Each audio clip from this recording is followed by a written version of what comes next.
I'm going under the English Channel by train tonight. We're catching the Eurotunnel from Ashford to Calais. It'll be dark by the time we get there, so I'm not sure how much we'll actually be able to see, and I haven't done it before. All I know is that it's quite narrow to get the trucks on, but it is quicker, so that's a positive, but we'll see what it's like when I get there. I'm back with another border crossing. Obviously this one was only from England into France, and again, like I said, we was getting the train, which was pretty terrifying really, but I was glad to be with the other drivers. It was very easy process going through all the tickets, just like the other ports that I've been to. You just have the different stages and it's all quite self-explanatory really.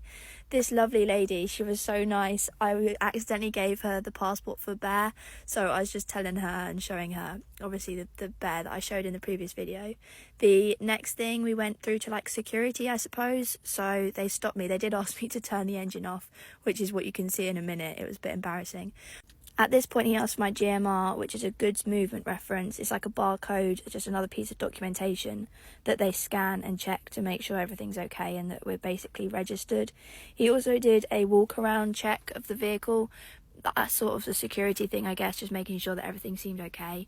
The next thing, we just carried on driving through all these different barriers. I ended up being in front of the convoy. There was 3 other trucks doing this movement, and I ended up at the front, which made me really nervous, because when we travelled down, you'll see in a minute, when we travelled down onto the boat, I was hoping that I could follow a proper truck, and I ended up following this transit van and a trailer, and because it's so tight to get onto the train, like inside the carriages, I was hoping that there would be a bit of a visual, sort of I could follow the person in front, but it wasn't too bad.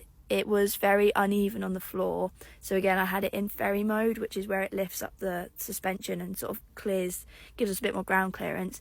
I had to kink it round as well because it was quite a weird turn. It wasn't straight on, you had to turn left and then right, so I'm glad I was in a right hand drive, but I don't think it would really make too much difference. And then obviously depending on how many vehicles are in front of you or how busy it is, depends on where you're going to end up on the train. We then get out, get onto a bus. It takes you all the way down to the end of the train. Obviously here you can see all the trucks are parked up inside the carriage.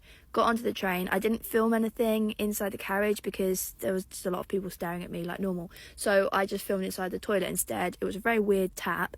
And then this is getting back onto the bus. Again, it was overnight, so it was dark and very disorientating and very strange experience. Back onto the bus, and then it pretty much just drops everyone at their individual trucks. Very strange experience. The whole thing was really weird, but it was very quick.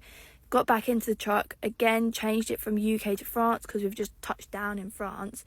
For anyone that doesn't believe you have to do the taco or doesn't understand the rules, I'm tired of explaining it all the time. It's a new rule that came in. You change the countries every time you cross the border. I hope this gives a bit of insight into the process. Again, this was my first time, so it's not a tutorial. I'm not saying that what I did was right or wrong. I'm just trying to show people that it's not always as scary as it seems. But even so, I just wing it all the time and hope for the best. So hopefully it helped anyone else.